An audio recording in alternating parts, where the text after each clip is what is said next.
je ne vais pas anticiper, que vous pouvez être justifié sans être sanctifié, vous pouvez être sanctifié sans être baptisé du Saint-Esprit, parce que les trois là sont d'accord. L'eau, le sang et la vie sont d'accord.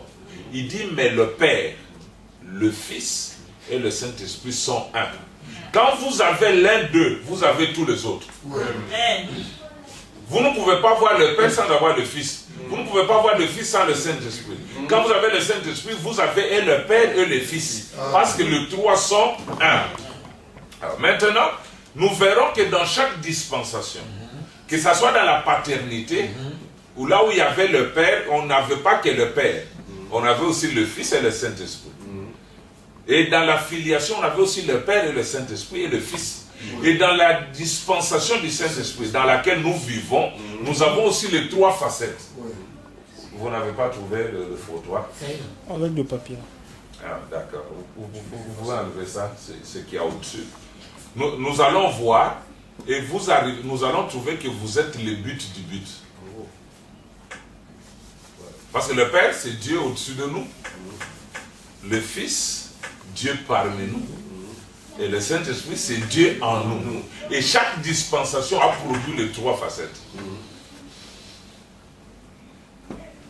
Regardez. Frère Madame dit que dans la Bible, l'âme, ça fait le triangle. La Bible aime ça. Il dit pas pour montrer qu'il y a trois dieux, mais pour montrer qu'il y a un Dieu avec les trois offices. Père, Fils et Saint-Esprit. Les trois sont un. Regardez, nous avons trois dispensations. Faisons ça. C'est le Père. Ça, c'est le Fils. Et ça, c'est le Saint-Esprit. C'est ce que nous avons juste décomposé ces triangles. Le Père, c'est ça. Le Fils, c'est ça. Le Saint-Esprit, c'est ça. Si nous rassemblons, nous avons la paternité, la filiation et le Saint-Esprit. Or, dans la paternité, ici c'est la dispensation de Moïse. Dans la paternité, c'était le Père, Dieu au-dessus d'eux. Or, nous venons de voir que vous ne pouvez pas voir le Père sans le Fils. Vous ne pouvez pas voir le Fils sans le Saint-Esprit. Même quand la paternité dominait avec le Père, il y avait aussi le Fils. La filiation était là. Nous faisons ça comme des pointillés. Vous voyez? Or, quand est-ce qu'on parle du Fils? C'est quand les germes entre dans la chair, dans les cotylédons. Et vous avez la semence qui peut se reproduire. Quand vous prenez le grain d'haricot, vous ouvrez, vous avez les cotylédons qui sont la chair, mais là à l'intérieur, vous avez le germe. Le Père entre en Moïse. Vous croyez ça? Frère Branham dit, Dieu entre en Moïse, ça fait le Fils. C'est toujours Dieu dans son Fils. Et il était parmi le peuple.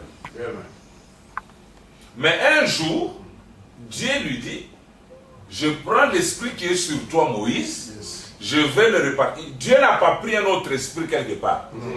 Il a pris l'esprit qui était sur Moïse et il a répandu sur les 70. Voilà. L'esprit qui se multiplie dans le peuple, cela fait le Saint-Esprit dans la paternité. Amen. Donc, ça c'est le Père dans la paternité, la colonne de feu au-dessus d'eux. La colonne de feu dans Moïse, c'était la filiation dans la paternité. Et le peuple, c'était le Saint-Esprit dans la paternité. Et quand nous arrivons dans la filiation c'est la partie dominante. Parce que c'était le temps du Fils, n'est-ce pas? Nous avons là-bas Fils. Mais le Père devait être là. Et le Saint-Esprit aussi devait être là. Regardez, qu'est-ce qui arrive? Le Père de Jésus, c'était la colonne de feu. mais dans la dispensation du Fils. C'est pourquoi nous les mettons en pointillé. Et c'était le Fils qui agissait. Un jour, il dit, je dois m'en aller. Pour que, il dit, si moi je ne m'en vais pas, le Saint-Esprit ne viendra pas sur vous. Je dois m'en aller pour que le Saint-Esprit que j'enclose en moi puisse être libéré et venir sur vous. Et ce jour-là, il y avait 120 dans la chambre haute et ils ont reçu le Saint-Esprit. Donc, nous avons la colonne de feu qui est le Père dans la filiation. Nous avons le Fils qui est le Fils dans la filiation. Et nous avons le peuple qui sont le Saint-Esprit dans la filiation. Parce que les trois sont un. Vous voyez? Maintenant, quand nous arrivons dans notre temps, la dispensation qui domine, c'est la dispensation du Saint-Esprit. N'est-ce pas? Mais les deux autres doivent être là. Toujours. Ici, nous avons le Père et nous avons aussi le Fils. Regardez la partie dominante. C'est qui? Le Saint-Esprit. C'est qui? Vous voyez? Nous avons le Père, toujours la même colonne de feu, qui est la paternité dans le Saint-Esprit. Et cette colonne de feu, il l'a voilée dans son cœur. C'est là que le Fils. William Branham, c'était la filiation dans le Saint-Esprit. Branham. Maintenant, regardez où nous sommes. Le même esprit-là vient à nous. Et qu'est-ce que nous sommes? Vous pouvez me répondre? Nous sommes où? Le Saint-Esprit dans le Saint-Esprit. Oh, regardez maintenant ce que je voulais montrer. Nous sommes le but final de tous les buts. Parce que quand Jésus vient dans la filiation. Il dit ceci. Il vous est avantageux que je m'en aille. Pour que le Saint-Esprit vienne. Il montrait la grandeur de la dispensation du Saint-Esprit. Il dit, moi, quand vous parlez mal de moi, je vous pardonne. Mais le Saint-Esprit viendra. Celui qui dira un mot contre. Donc il montrait la valeur de la dispensation du Saint-Esprit. Maintenant, quand cette dispensation-là du Saint-Esprit vient, nous, le peuple, nous, les enfants, nous jouons le rôle le plus important, le Saint-Esprit dans le Saint-Esprit. Vous voyez? Donc Dieu a fait tout ça, c'était pour que nous ici, nous puissions venir. Il savait que sans nous, n'est-ce pas, nous sommes, lui est incomplet. Regardez maintenant, qu'est-ce qui arrive? Je m'en vais doucement là pour terminer. Quand nous arrivons dans 1 Corinthiens 15, parce que les gens n'ont jamais compris que le mystère, ça c'est le Fils à l'est, Alpha. Ici c'est le Fils à l'ouest, Oméga. C'est le même ministère. Frère Wam dit, c'est le même ministère. Le ministère de l'époux, il a donné à son épouse. Et nous avons évolué avec. Mais le mystère ne se limite pas ici. Regardez, 1 Corinthiens 15, à partir du verset 22, Paul dit quelque chose que Frère Branham a interprété. Il a interprété ça dans question-réponse numéro 2.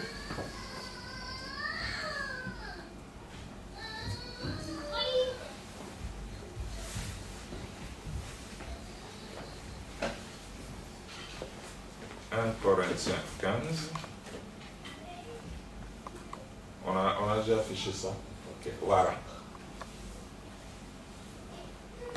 Il dit ceci, et comme tous meurent en Adam, de même aussi tous revivront en Christ. Mais chacun en son rang, Christ comme prémisse, puis ceux qui appartiennent à Christ lors de son avènement. Ensuite viendra la fin, quand il remettra qui? Qui va remettre le royaume? Le Fils. Il dit, quand il remettra le royaume à celui qui est Dieu et Père, après avoir détruit toute domination, toute autorité et toute puissance. Car il faut qu'il règne, lui le Fils. Il faut qu'il règne jusqu'à ce qu'il ait mis tous ses ennemis sous ses pieds. C'est là que Frère Branham dit que les gens peuvent s'achoper au mot Jésus-Christ est le même hier, aujourd'hui et pour toujours. Il dit pour toujours signifie une durée limitée. Il dit mais après cet âge, il n'y aura plus le pour toujours parce que ça sera l'éternité. Vous voyez, Jésus, son règne, le règne du Fils était un règne pas éternel, mais perpétuel. C'est pourquoi il dit même la dispensation du sang, c'est la dispensation perpétuelle. Vous pouvez lire ça dans les signes. Ouais. Mais quand nous arrivons à Apocalypse 10, il y a changement de choses. Regardez, parce que le Fils qui a régné, il a régné d'après Psaume 45 et d'après Hébreux 1, il a régné par privilège. Il a été élevé par privilège par rapport au-dessus de ses égaux que nous sommes.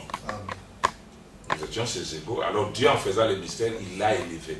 Mais quand nous arrivons à la fin, quand il détruit toute puissance, toute autorité, toute domination, il dit car il faut qu'il règne jusqu'à ce, quand on dit jusqu'à ce, il y a un adverbe de but. Il dit il doit régner jusqu'à ce qu'il ait mis tous ses ennemis sous ses pieds. Le dernier ennemi qui sera détruit, c'est la mort. Et c'est ce que vous voyez dans le 4e psaume. Yes. L'antichrist qui a commencé sur le cheval blanc arrive au 4e psaume, il reçoit un nom. On l'appelle la mort. Amen. Et le séjour de mort le suivait. Regardez quel est l'être vivant qu'il affronte. C'est l'aigle. C'est l'aigle Branham. Ils sont allés jusqu'à se rencontrer au Vatican. Hein? Yes. Or, si Branham avait accepté de baiser sa bague, ça serait la victoire de la mort sur la vie, sur l'aigle. Mais heureusement, il a résisté, n'est-ce pas? Alors, au 4e saut, il y a une bataille finale dans l'âge de la Odyssée. L'aigle contre la mort. Et la Bible dit, le dernier ennemi qui sera détruit, c'est la mort. Dieu, en effet, a tout mis sous ses pieds. Mais lorsqu'il dit que tout lui a été soumis, il est évident que celui qui lui a soumis toute chose est excepté. Nous tous nous étions soumis en dehors de Dieu et l'Esprit. Le Père, lui, n'était pas soumis. Autre est dit, et lorsque toutes choses lui auront été soumises, alors le Fils lui-même sera soumis à celui qui lui a soumis toutes choses. Dans quel but? Afin que Dieu soit tout en tous. Frère Branham va dans question-réponse numéro 2. Il dit, c'est pour que Dieu devienne tangible, opérant tout en tous. Quand il était en Orient, il y a que quelques-uns qui l'ont touché. Nous, on ne pouvait pas le toucher. Quand il était en Occident, aussi quelques-uns. Mais aujourd'hui, quand le mystère termine et que Dieu se déverse dans tout son peuple, je peux toucher Jésus n'importe où, même dans la gêne. Frère Branham me dit, regardez, vous n'aurez plus à rouler depuis Birmingham pour venir écouter le message. Le message sera avec nous en ce temps-là. C'est ça la fin du mystère de Dieu. C'est ça la fin du discours. C'est ça la fin même de l'histoire. Christ, le mystère. Le voir, le comprendre. Cette église-là ne peut jamais être détruite. Amen. Cette église sera toujours victorieuse. Yes. Dieu se révélera toujours à cette église. Yes. Parce qu'ils sont bâtis sur l'Europe. Amen. Hein? Alors, Jésus dit, après sa résurrection, il comprenait où allait le mystère. dit, allez dire à mes frères que je vais vers mon Père et leur Père, vers mon Dieu et leur Dieu. Nous sommes tous issus d'un seul. Et donnez-nous un peu Hébreux 2, si je ne me trompe pas. Patientez que je lise des Écritures. Hébreux 2. Et Jésus, vous savez quand les Grecs sont venus dans Jean 12, vous lisez la Bible, n'est-ce pas? Amen. Quand les Grecs sont venus dans Jean 12 pour voir Jésus, il faut vraiment dire que Jésus a parlé en parabole. Il leur a dit, le grain de blé doit d'abord tomber en terre, mourir et pourrir. Et alors il donnera beaucoup. S'il ne meurt pas, il reste seul. Il restera toujours le fils unique seul. Mais s'il tombe en terre, il va produire beaucoup de Jésus. Yes. Vraiment, on interprète ça dans Dieu puissant dévoilé devant nous. Il dit pour produire toutes les races. Jésus noir, Jésus blanc, Jésus jaune, Jésus rouge. Jésus voulait que ce mystère-là continue. C'est ça, non? Il savait ça. Maintenant, quand vous regardez quelqu'un qui plante son maïs, et à la fin, au moment de la moisson, il a sa houe pour tenter de retrouver les grains qu'il avait semés en terre. Qu'est-ce que vous allez dire? Il est fou. Parce que s'il était normal, il devait comprendre que ces grains ne le trouvera plus. Il est passé par un processus, il est devenu ce que nous moissonnons ici. Les mêmes Jésus là, toujours les mêmes Jésus, a été sémé afin qu'il soit retrouvé en nous.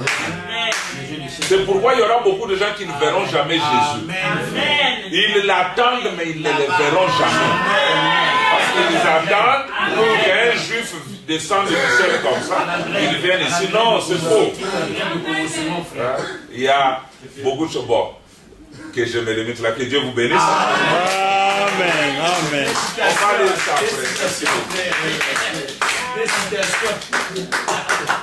Ça va venir, je crois, on aura encore.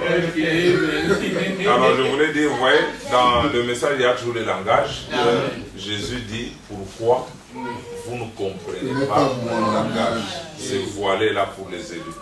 Merci, Dieu vous bénisse. Amen. Que le Seigneur soit loué. Amen. Vous avez aimé ça?